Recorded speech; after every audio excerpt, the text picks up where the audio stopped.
Mari kita satu dalam doa. Tuhan yang baik, kami bersyukur untuk hari ini kami boleh bersama-sama dengan saudara kami, secara khusus yang sudah menyelesaikan kelas katekisasi. Bapak yang baik, sungguh Engkau begitu menunjukkan kasih-Mu di dalam usia kami yang masih remaja. Engkau mengajari kami, Engkau mendidik kami di dalam kebenaran-Mu. Biarlah Roh Allah yang hidup yang terus menuntun kami di dalam hari-hari kami, di dalam perjalanan hidup kami, sehingga Tuhan semakin hari kami boleh semakin mencintai Tuhan.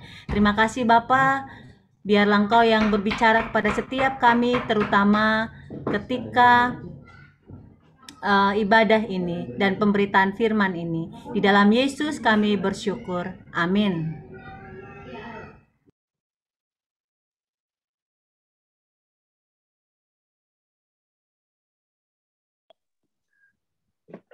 Oke, pembacaan Alkitab dari Keluaran 4 ayat 1 sampai 14.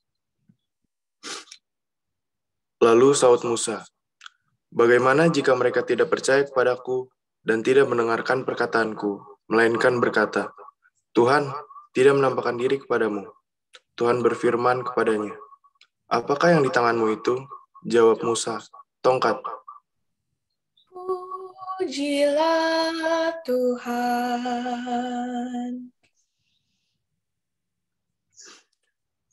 Ayat yang ketiga, firman Tuhan, "Lemparkanlah itu ke tanah," dan ketika dilemparkannya ke tanah, maka tongkat itu menjadi ular, sehingga Musa lari meninggalkannya. Tetapi firman Tuhan kepada Musa, "Ulurkanlah tanganmu dan peganglah ekornya." Musa mengulurkan tangannya, ditangkapnya ular itu, lalu menjadi tongkat di tangannya. Pujilah namanya. Ayat yang kelima, supaya mereka percaya bahwa Tuhan Allah nenek moyang mereka, Allah Abraham, Allah Ishak, dan Allah Yakub telah menampakkan diri kepadamu. Lagi firman Tuhan itu kepadanya, "Masukkanlah tanganmu ke dalam bajumu." Dimasukkannya tangannya ke dalam bajunya, dan setelah ditariknya keluar, maka tangannya terkena kusta, putih seperti salju. Pujilah Tuhan. Sesudah itu firman-Nya, "Masukkanlah tanganmu kembali ke dalam bajumu." Musa memasukkan tangannya kembali ke dalam bajunya, dan setelah ditariknya keluar, maka tangan itu pulih kembali seperti seluruh badannya. Jika mereka tidak percaya kepadamu dan tidak mengindahkan tanda mujizat yang pertama, maka mereka akan percaya kepada tanda mujizat yang kedua. Sumber kehidupan.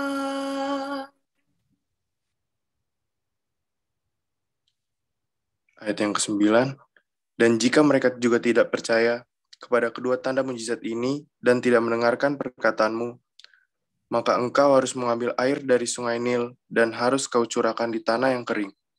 Lalu air yang kau ambil itu akan menjadi darah di tanah yang kering itu. Lalu kata Musa kepada Tuhan, "Ah, Tuhan, aku ini tidak pandai berbicara. Dahulu pun tidak, dan sejak engkau berfirman kepada hamba-Mu pun tidak. Sebab aku berat mulut dan berat lidah." Pujilah Tuhan. Tetapi Tuhan berfirman kepadanya, "Siapakah yang membuat lidah manusia? Siapakah yang membuat orang bisu atau tuli? Membuat orang melihat atau buta? Bukankah aku, yakni Tuhan? Oleh sebab itu, pergilah. Aku akan menyertai lidahmu dan mengajar engkau apa yang harus kau katakan." Pujilah namanya. Tetapi Musa berkata, "Ah, Tuhan, utuslah kiranya siapa saja yang patut kau utus." Maka bangkitlah murka Tuhan terhadap Musa, dan ia berfirman, "Bukankah di situ Harun, orang Lewi itu, kakakmu? Aku tahu bahwa ia pandai berbicara. Lagi pula, ia telah berangkat menjumpai engkau, dan apabila ia melihat engkau, ia akan bersuka cita dalam hatinya." Pujilah Tuhan, sumber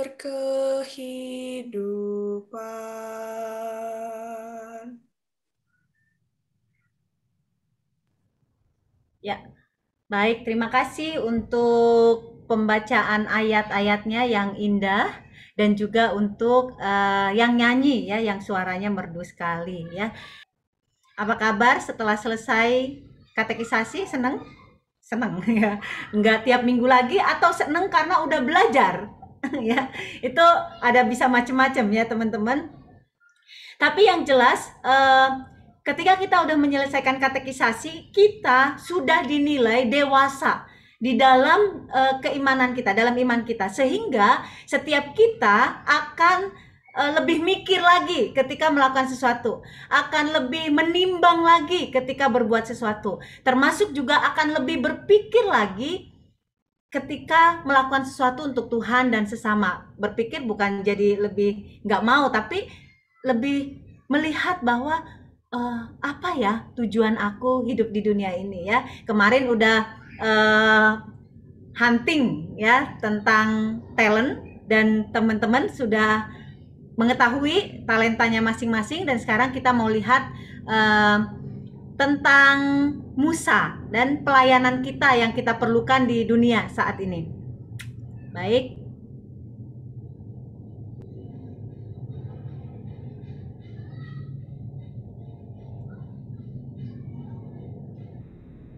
Oke. Ya, teman-teman ada yang saya ingin berdiri cuma mejanya kok pendek, saya lagi di tugas di luar nih. Gelap ya. Oke, teman-teman ada yang tahu lagu ini? Apa kok jadi lagu tuh kan gara-gara bingung tempatnya. Nah, gini terang ya. Ada yang tahu film ini, teman-teman? Ada yang tahu film ini? Invisible Hopes. Ini lagi menang Piala Citra nih kemarin ya, teman-teman ya. Dan ini yang bikin anak Tuhan juga ya, yang juga mencintai sesamanya. Hari ini kan kita mau bicara tentang hidup kita yang bisa bermakna untuk orang lain gitu. Nah, teman-teman, Invisible Hopes ini sangat menarik. Kira-kira ada yang bisa nebak nggak ini film tentang apa? Dari gambarnya.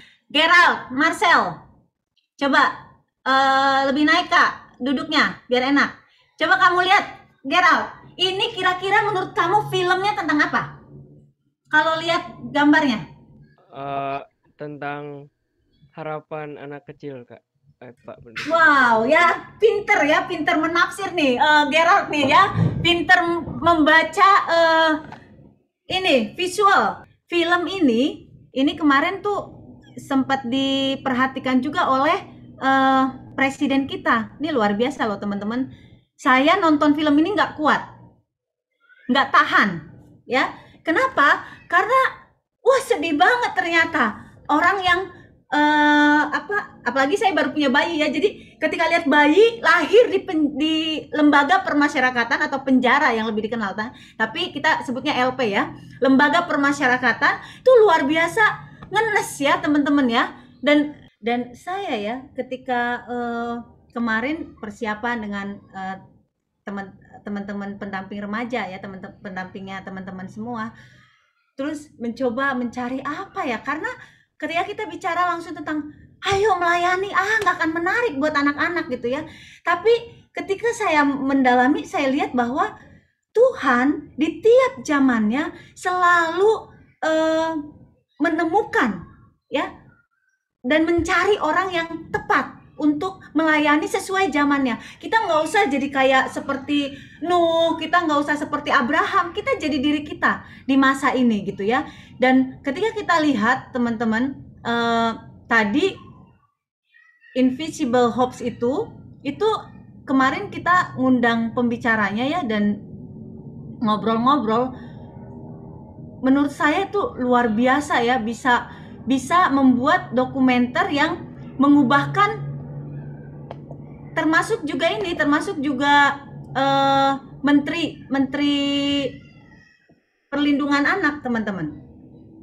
Jadi di sekitar kita itu ada banyak sekali ladang, kalau kita bahasakan dengan bahasa yang biasa kita pakai ya, ladang menguning yang terhampar luas ya.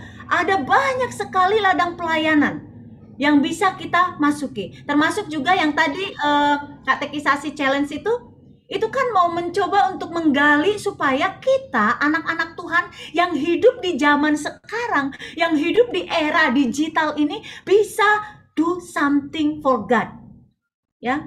Dan juga tentu saja melalui sesama gitu. Bisa melakukan sesuatu di zaman kita, ya. Kita nggak usah jadi Gideon yang berperang untuk mempertahankan sukunya dari perampas-perampas gandum, nggak usah. Teman-teman nggak usah juga jadi Musa yang harus memimpin untuk membelah laut, nggak usah. Yang harus memimpin dari anak-anak kecil sampai orang dewasa, nggak usah. Sekarang setiap kita di zaman ini punya panggilannya sendiri. Ya, kemarin udah bahas tentang talenta, pasti teman-teman juga udah mengerti bahwa setiap orang punya talentanya yang khas sendiri. Sekalipun misalkan ya, tadi siapa yang nyanyi? Tadi siapa tuh yang nyanyi ya, yang pas baca ayat, dia ya suaranya bagus ya. Terus yang itu juga suaranya bagus. Tapi setiap orang punya tempatnya sendiri di dalam memberikan talentanya ini untuk Tuhan. Jadi nggak usah, dia udah bisa nyanyi kok, buat dia aja yang jadi pemimpin pujian, aku nggak usah ya, udah cukup gitu ya. Tiap orang tuh harus menemukan aku harusnya di mana ya. Jadi kalau kita lihat puzzle, teman-teman pasti waktu kecil suka main ini nih ya, suka main puzzle gitu ya. Waktu masih TK, waktu masih playgroup. Dulu puzzle-nya itu gede-gede, cuma 4 piece atau 2 piece gitu ya, cuma naro gitu. Kemudian semakin besar kita semakin dikasih kepingannya banyak gitu. Kalau kita pergi ke Disneyland misalkan, ada yang sampai segede lukisan besar gitu ya, dan itu ribuan kepingannya. Dan kalau kita melihat dunia ini, saya memahaminya bahwa Tuhan itu punya grand design, punya sebuah desain seperti puzzle yang utuh, dan setiap kita adalah kepingan yang bagian dari grand design Allah itu. Jadi kalau teman-teman lihat di layar ya, itu kan banyak tuh yang mirip bentuknya, tapi juga ada yang beda bentuknya. Bisa aja teman-teman, orang bisa ngerti, oh itu gambar apa? Gambar gereja. Bisa aja, misalkan saya bagian paling atas nih, saya ambil ya, yang paling atas saya nggak mau melakukan apa yang Tuhan mau gitu dari aku. Berarti aku nggak ikut menggenapi grand design Allah bagi dunia ini. Aku nggak ikut menggenapi atau membuat apa yang Tuhan rancangkan bagi dunia ini tercapai. Bisa aja orang bisa tetap nebak, tetap bisa berjalan dunia ini tanpa kita ikut melakukan apa yang Tuhan mau untuk kita lakukan bagi sesama. Bisa. Dunia tanpa kamu bisa berjalan. Tapi kalau kita tidak menaruhnya, sekalipun dunia ini tetap bisa berjalan, ada sesuatu yang hilang dari kepingan yang harusnya kita yang isi, ya. Jadi bisa nangkep ya teman-teman ya. Jadi gereja, misalkan gereja GKI Kota Wisata bisa kok jalan tanpa aku ya. Aku nggak diperluin di situ, ngapain aku di situ? Bisa. Kamu nggak melayani juga bisa. Di dunia ini pun misalkan di sekolah, aku nggak usah baik sama si dia atau bantuin orang yang lagi dibully. Nggak apa-apa, ya nggak apa-apa. Dunia ini tetap berjalan, tapi ada sesuatu yang hilang. Ya, ada sesuatu yang tidak lengkap di situ karena kekasan yang kamu punya, yang hanya kamu yang punya, nggak kamu taruh sesuai dengan grand design yang Allah buat bagi dunia ini. Kita kan diciptakan nggak cuma brogojol gitu ya dari rahim orang tua kita terus tambah gede terus udah untuk hidup kita aja, enggak. Tapi kita untuk satu tujuan yang Tuhan mau ya teman-teman. Nah menariknya teman-teman, Tuhan itu mencari partner. Wah luar biasa loh, jadi partnernya menteri aja pasti teman-teman seneng ya. Jadi partnernya siapa yang suka main basket misalkan ya, jadi partnernya pemain basket Indonesia aja pasti seneng. Jadi partnernya pemain bola misalkan yang suka bola ya, yang masih latihan bola terus misalkan dan ingin jadi atlet, pasti senang ketika diajak oleh berpartner oleh seorang yang jago dan terkenal di bidangnya. Dan Tuhan, teman-teman, Tuhan yang memiliki segenap ini, memiliki semua ini, mencari partner, ya. Dari zaman ke zaman, mengetuk hati dari hati ke hati, mengetuk hidup dari hidup ke hidup, ya, dari tiap pribadi ke pribadi, supaya menjadi partnernya di dalam melayani sesama, melayani Tuhan melalui sesama, ya, teman-teman. Jadi luar biasa kalau teman-teman melihat hidup teman-teman enggak berarti. Oh no, ya. Kalau kata YouTube-nya anak-anak, oh no, gitu ya. Oh enggak, kenapa kamu sangat berarti, ya.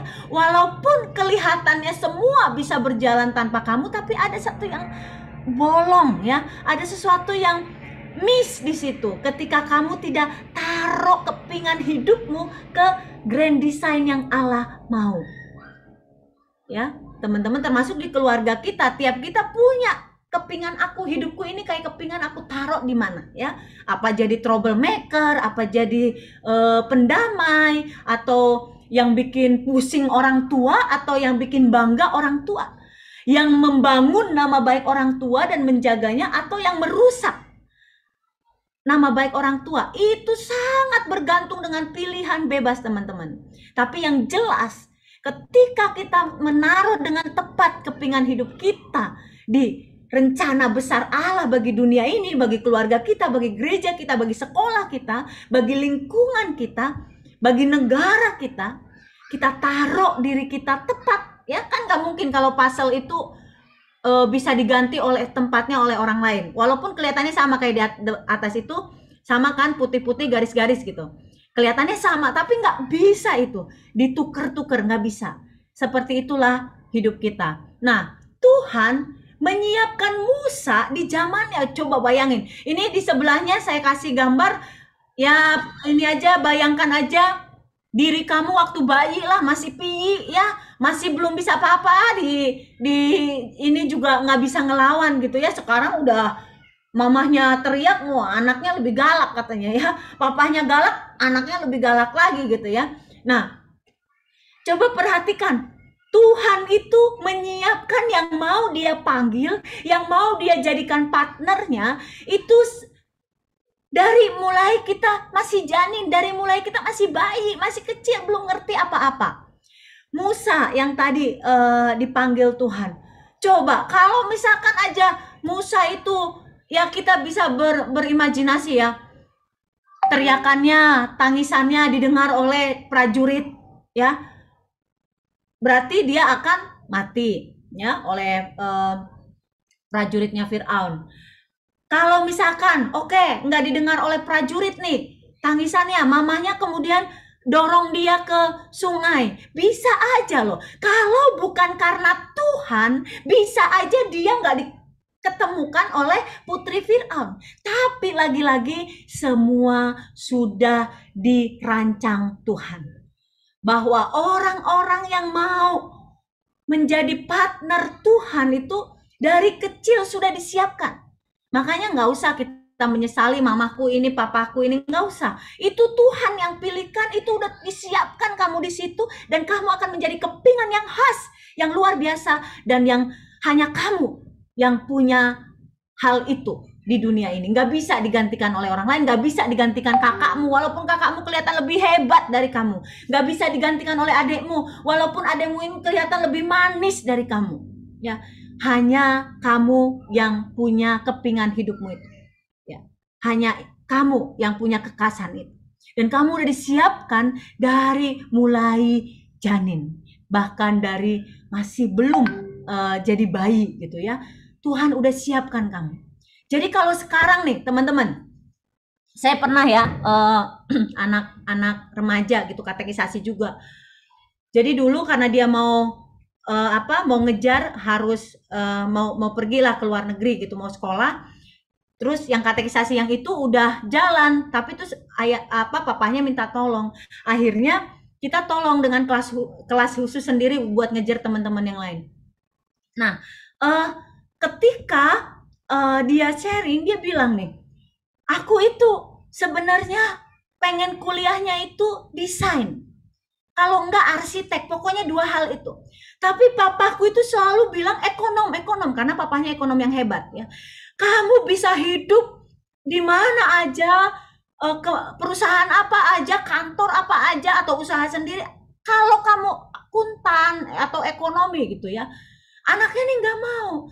Nah, kita lihat teman-teman, kenapa anak ini bisa kekeh ya untuk didesain? Karena sebenarnya tanpa orang tuanya sadari, nih menarik ya, tanpa orang tuanya sadari, dari kecil anak ini sudah suka gambar, kemudian orang tuanya kasih les private gambar, kemudian dia bertumbuh menjadi anak yang suka desain.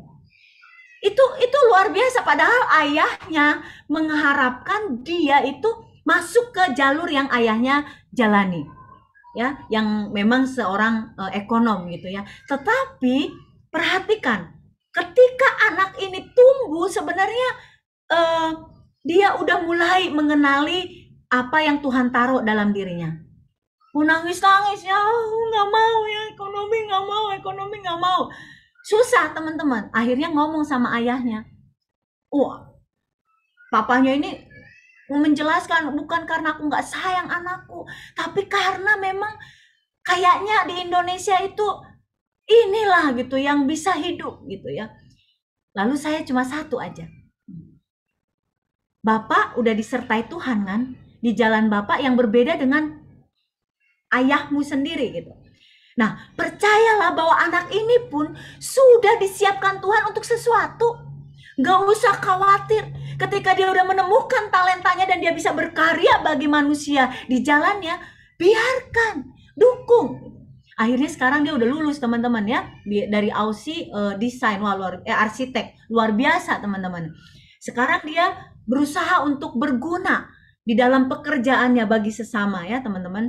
Nah, kita juga udah disiapkan. Tinggal kita melihat Tuhan. Kemana jalan yang Tuhan mau aku masuki. Bukan seperti Musa di awal ya. Walaupun mungkin kita masuk proses ini nggak apa-apa sih teman-teman. Jadi proses dalam tanda petik yang ngeyel-ngeyelan sama Tuhan itu adalah sebuah perjalanan iman. Tapi yang menariknya adalah Musa pada akhirnya mengikuti panggilan Tuhan ya. Nah, ini alasan Musa banyak banget nih kalau aku Tuhannya ya teman-teman ya. Waduh, kau alasan banyak kali ya. Jadi udah marah duluan, tapi Allah itu enggak langsung marah ya. Dia berusaha menjelaskan bahwa kamu itu bisa untuk menjadi orang yang memberikan hidupmu bagi bangsamu ya. Kamu itu bisa. Alasannya, bagaimana jika? Wah ya, bagaimana kalau ya, itu di gereja juga gitu. Gimana nih pemilihan penatua nih ya, di gereja kita lagi GKI pada umumnya lagi pemilihan penatua nih. Biasanya gitu ya, nanti gimana kalau aku nggak bisa ngomong depan, aku ini gitu ya. Nah, bagaimana jika yang disampaikan oleh Musa kepada Tuhan, keraguan utama dia bahwa dia nanti dibilang sok-sok gitu ya. Kalau bahasa sekarang, sok yes lu ya. Oh, gaya banget sih jadi ketua remaja GKI Kota Wisata. Alah, gaya banget sih jadi pengurus gitu ya. Emang beneran bisa ya gitu ya. Biasa orang ngomong gitu. Misalnya gitu ya. Tapi Tuhan bilang, gak usah khawatirkan hal-hal yang bagaimana jika orang lain melihat kamu ya. Bagaimana mereka menilai hidupmu. Jadi Tuhan berusaha meyakinkan apa yang menjadi keraguan dari Musa. Nah, menariknya keraguannya udah hilang. Ada lagi alasan yang lain teman-teman ya. Namanya juga dipanggil untuk memberi hidup bagi orang lain, pasti kan gak enak. Jadi Musa juga gak suka, mendingan dia jadi gembala. Mendingan dia hidup biasa aja ya. Pagi bangun, mengurusi hidupnya, malam kalau perlu dia menggembalakan keluar ya pergi gitu. Tapi dia males ya kalau harus menghadapi orang-orang dengan tingkat pengeyelan ya, tingkat ngeyelnya tinggi, wah males lah gitu ya. mendingan keseharian aja biasa aja. Lalu dia bilang, Tuhan, aku nih nggak pandai bicara lah, dahulu juga enggak. Sekarang nih Tuhan udah ngomong sama aku, Tuhan udah yakinkan aku, sama aja. Ya, aku tetap lidahku nih nggak pinter ngomong, ya, nggak pinter ngomong kayak Kak siapa, Kak Siska misalkan, nggak pinter ngomong lah kayak Kak Uti, nggak pinter ini kayak ini. Tuhan jawab lagi lah, yang kasih lidah siapa, ya. Jadi tenang aja, intinya begitu. Dia kasih alasan lagi, Tuhan yang lain aja deh ya, jangan aku, yang lain aja lah yang lebih rajin, yang lebih suka melayani, yang lebih ini, yang lebih itu. Kita bisa menemukan orang lain ya untuk sebuah pelayanan daripada kita menemukan pelayanan yang pas untuk diri kita. Betul nggak? Ada satu lagunya tuh, Kak Uti pasti tahu nih lagunya nih. Ini aku. Lanjutannya apa, Devin? Devin Yosua, lanjutannya apa? Ini aku. Tahu lagunya nggak? GKI nggak nih? Lanjutannya apa, Devin? Waduh. Aduh, kurang GKI ini kayaknya nih Devin nih ya. Coba ya. Ini aku, Bu Widya, lanjut. Utus aku. Nah, yang benar kan begitu. Ini aku, Tuhan ini aku, dengan talenta yang Tuhan kasih, dengan kepingan hidup yang khas yang bisa ditaruh di situ. Tapi biasanya orang akan bilang, ini aku, utuslah dia, ya. Jadi utuslah kiranya siapa aja deh Tuhan, ya. Si Gilbert ke, si Helen ke, si James ke, gitu ya. Mau bilang James gitu ya.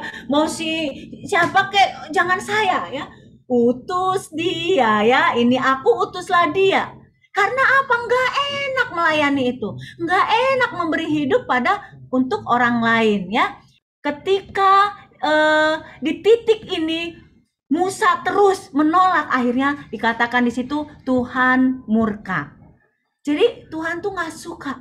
Tuhan tuh ingin ketika kita udah keraguannya dihilangkan, terus juga diyakinkan lagi bahwa Tuhan akan menyertai, Tuhan bisa menolong, terus diyakinkan lagi bahwa kamu tuh nggak sendirian, kamu ada partnermu. Kan nggak ada yang namanya di gereja melayani sendiri, betul nggak? Di dunia juga nggak ada orang melayani sendiri. Pokoknya aku nih ya, aku yang liturgos, aku yang khotbah, terus aku yang bikin liturgi, terus yang ngubungin anak-anak katekisasi juga aku. Pokoknya semua aku, one man show. Nggak ada ya, nggak bisa juga ya. Zaman sekarang bisnis aja partner ya, nggak bisa sendiri. Maka Tuhan bilang, ngawur ya, kalau bahasanya, kalau saya jadi Tuhan ini, ngawur deh lo Musa ya. Emang siapa yang nyuruh mau kamu sendirian? Kamu itu ada temennya, ada orang lain yang akan support kamu ya. Jadi teman-teman, Tuhan ingin Musa itu tidak mencari-cari alasan ya. Maka dia tunjukkan, setiap kali ragu tunjukkan. Nah, ini endingnya tuh ini film Hollywood ini ya, bukan filmnya apa, kalau bisa endingnya nggak enak tuh film yang ini ya. Ini filmnya bagus nih ya, bikin sejuk hati, bikin tenang hidup ya. Nah, ini kisah Musa ini berakhir dengan sangat baik. Saat Musa akhirnya memenuhi panggilan Tuhan, teman-teman, walaupun dengan ragu-ragu, pakai bagaimana jika, pakai ya, Tuhan gitu ya. Tapi akhirnya dia meletakkan keping bagian dia dengan baik dan tepat, teman-teman. Disitulah terjadi ya yang tadi ya, grand design Allah bagi bangsa Israel itu tergenapi. Grand design Allah bagi dunia ini tergenapi ya, melalui hidupnya Musa yang mau menaruh keping hidupnya dia di tempat yang tepat sesuai dengan yang Tuhan mau. Oke teman-teman, kembali lagi ke Invisible Hopes. Ini kan sebelum Kak Lamtiar, ini Batak ya, namanya Batak kali ya, Lamtiar Simorangkir gitu ya. Kalau Batak tuh kalau tiur, tiar, itu udah Batak ya. Nah, Kak Lamtiar ini, wah luar biasa ketika dia mencoba untuk, ketika mata dia melihat, ada bayi-bayi ya lahir di LP tadi, nggak keurus, nggak kayak temen-temen ya, mendapat perawatan yang baik. Wah itu panas. Kemarin kita patungan buat beli exhaust fan-nya, buat di depan, di atas, ditaruh di atas supaya ruangan mereka yang sumpek itu udaranya mengalir, teman-teman. Lihat ya, sebuah karya digital ya, film digital ini yang bisa ditonton oleh banyak orang, menggerakkan banyak orang ya, menggerakkan banyak orang. Bahkan kita yang nggak kenapa dimasuk ke tahanan gitu ya, ke penjara, kita tergerak ya. Jadi di era sekarang, di zaman sekarang, teman-teman sangat bisa menjadi pelayan Tuhan melalui talenta teman-teman. Jago-jago. Kemarin saya mimpin Bina Iman penabur, bukan penabur kota wisata ya, penabur Jakarta. Oh, anak-anak SMP disuruh bikin video cuma setengah jam sampai 1 jam aja jadi bagus ya. Kayak teman-teman tadi itu, challenge tadi itu bagus banget. Nah, ketika kita punya kemampuan apapun di zaman sekarang, mari ya, membawa perubahan. Kenapa Lamtiar ini, Kak Lamtiar bisa berhasil? Dia taruh hatinya. Teman-teman, bikin film dokumenter itu bisa loh, berhari-hari nggak dapat apa-apa scene yang bisa diambil. Jadi di shoot terus, ngapain aja di shoot gitu ya, orang-orang anak-anak kecil ini yang ada di tahanan. Dia ya diem aja, nge-shoot gitu ya. Ya dia gerah juga segala macam. Tapi ketika dia punya hati bagi sesama yang terpinggirkan, teman-teman, siapa yang peduli dengan orang-orang tahanan yang disebut jahat itu ya kan? Males orang. Tapi Kak Lamtiar tuh bisa, Kak Tiar bisa melihat bahwa ini juga orang yang butuh untuk disentuh. Luar biasa ya, kemarin dapat Piala Citra, Presiden juga menyaksikan. Nah, dunia ini butuh kamu. Kalau kata Dodit, iya kamu ya. Dunia ini butuh kamu ya. Dunia ini butuh kamu meletakkan kepinganmu itu dengan tepat. Kepingan hidup kita ini, kepingan dalam grand design itu. Letakkan dengan tepat. Jangan sampai kita pakai hidup kita untuk hal-hal yang nanti kita sesali ya. Taruh dengan tepat. Saya bisa apa? Kasih ke orang lain ya. Kasih ke teman kita, kasih ke sahabat kita, kasih ke teman gereja kita, ke teman sekolah. Pelayanan tuh nggak harus di gereja, betul ya Kak Widya ya? Pelayanan tuh nggak harus di gereja. Pelayanan tuh luas banget. Gereja dan luar gereja butuh kepingan kamu ya, butuh hidupmu untuk membuat rencana Allah ini boleh mewujud ya. Seorang yang tidak mengagumi Tuhan gak akan mau menaruh kepingan hidupnya dengan tepat di dunia ini ya, dalam rancangan Tuhan. Seorang remaja bisa nggak kagum dengan Tuhan? Bisa. Coba mulai sekarang ya, kamu mulai perhatikan suara langkah Tuhan di hidup kamu. Detak-detak suara langkah Tuhan di dalam hidup kamu. Coba kamu perhatikan. Ketika kamu sedih, Tuhan gimana memperlakukan. Ketika kamu sendiri, gimana Tuhan hadir sebagai sahabat ya. Ketika kita dalam hidup kita dicukupkan oleh Tuhan ya, kita harusnya bisa mengagumi, wih amazing banget, luar biasa banget, wow banget Tuhan dalam hidup ini. Sehingga kita tidak ragu lagi, tidak akan pernah ragu meletakkan kepingan hidup kita di tempat yang tepat, sesuai dengan yang Tuhan mau. Kita melihat perjalanan hidup kita dari kita bayi sampai kita saat ini remaja Tuhan yang luar biasa loh. Coba lihat kamu saat ini, keberadaan kamu amazing banget. Tuhan sudah melakukan banyak hal di hidup kita. Yuk teman-teman, kita nyanyikan lagi Amazing Grace. Saya pikir teman-teman pasti udah hafal. Amazing grace, How sweet the sound how sweet the sound that saved a wretch like me. that saved A a wretch wretch like me. I once was lost, but now I I found. once was lost, but now I'm found. Was blind, but now I see. Mari teman-teman, betapa baiknya Tuhan di hidup kita. Kalau bukan kita yang sudah mengenal Tuhan melalui pembelajaran katekisasi, melalui persekutuan remaja kita, kalau bukan kita yang sudah mengenal Tuhan, tidak melayani Tuhan, siapa lagi teman-teman?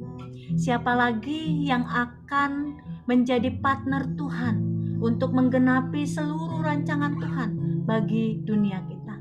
Siapa lagi yang akan melakukan rela hati untuk membagi hidupnya bagi pekerjaan Tuhan? Kalau bukan kita yang mengagumi Allah kita, yang mengagumi kebaikan Dia, yang mengagumi karya besarnya di hidup kita. Teman-teman,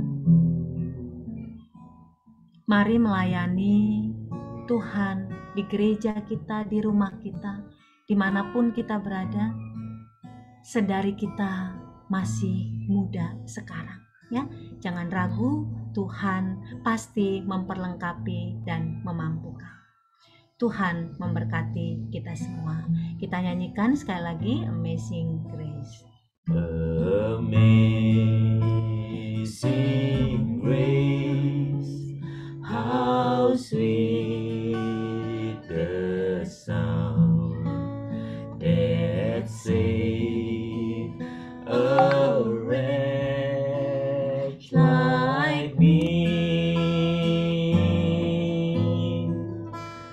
I once was lost, but now I found. Was blind, Was blind, but now I see.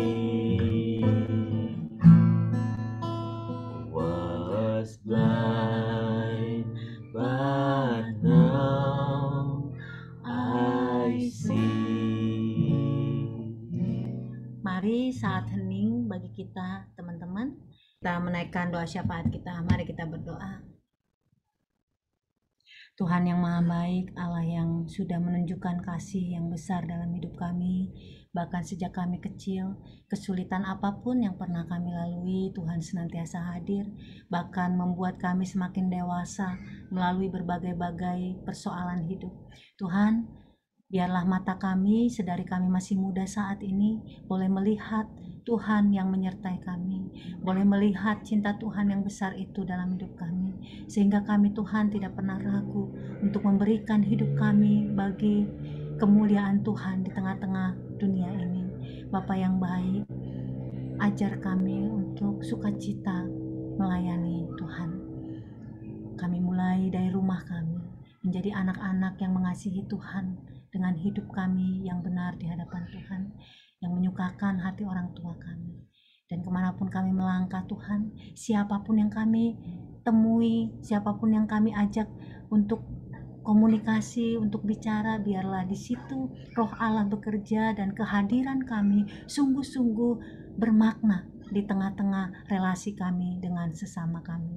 Tuhan yang maha baik, kami juga berdoa untuk semua anak-anak katekisan yang sudah selesai belajar, biarlah terus mencari Tuhan, terus menggumuli kehidupannya di dalam terang Tuhan, semakin mencintai Tuhan, semakin rindu untuk dekat dengan Tuhan. Tuhan juga berkati ya Bapa untuk percakapan nanti, kiranya Allah yang maha baik juga membuat percakapan ini berkesan bagi yang penatua yang memimpin maupun yang anak-anak katekisan sendiri, sehingga Tuhan melalui percakapan ini anak-anak boleh semakin mencintai gereja Tuhan, semakin memahami maksud Tuhan di dalam kehadiran mereka di GKI Kota Wisata. Kami juga percaya Allah juga yang akan terus memberkati gereja kami, komisi remaja kami, pembimbing-pembimbing kami. Biarlah Tuhan yang terus menyatakan kebaikan Tuhan di hidup mereka, juga penatua kami, pendeta kami, Allah yang maha baik yang memayungi mereka dengan kasih setia. Kami juga berdoa ya Tuhan untuk gereja kami dalam rencana pembangunannya. Tuhan, sudah banyak gereja yang menyelesaikan pembangunannya, dan kami percaya Tuhan juga yang akan membantu GKI Kota Wisata untuk memenuhi setiap kebutuhan untuk pembangunan ini, terutama Tuhan untuk hal-hal yang sifatnya mendasar. Dan juga kami yakin dan percaya Tuhan akan menggerakkan setiap orang untuk membantu GKI Kota Wisata di dalam setiap kebutuhan pembangunan ini. Terima kasih Allah yang baik. Kami berdoa untuk negara kami, terima kasih untuk kasus COVID yang menurun, dan kami berdoa kiranya terutama untuk akhir tahun ini Tuhan, setiap anak-anak-Mu dan juga semua anak bangsa ini Tuhan, ketika liburan atau ketika menikmati, menghabiskan waktu bersama sahabat dan juga kerabat, biarlah tetap ingat untuk protokol kesehatan dan juga menjaga dirinya dan keluarganya. Terima kasih Allah yang baik. Terima kasih untuk penyertaan-Mu bagi tiap kami, bagi keluarga kami, bagi gereja kami, bagi bangsa kami. Dalam Kristus Yesus kami berdoa. Amin.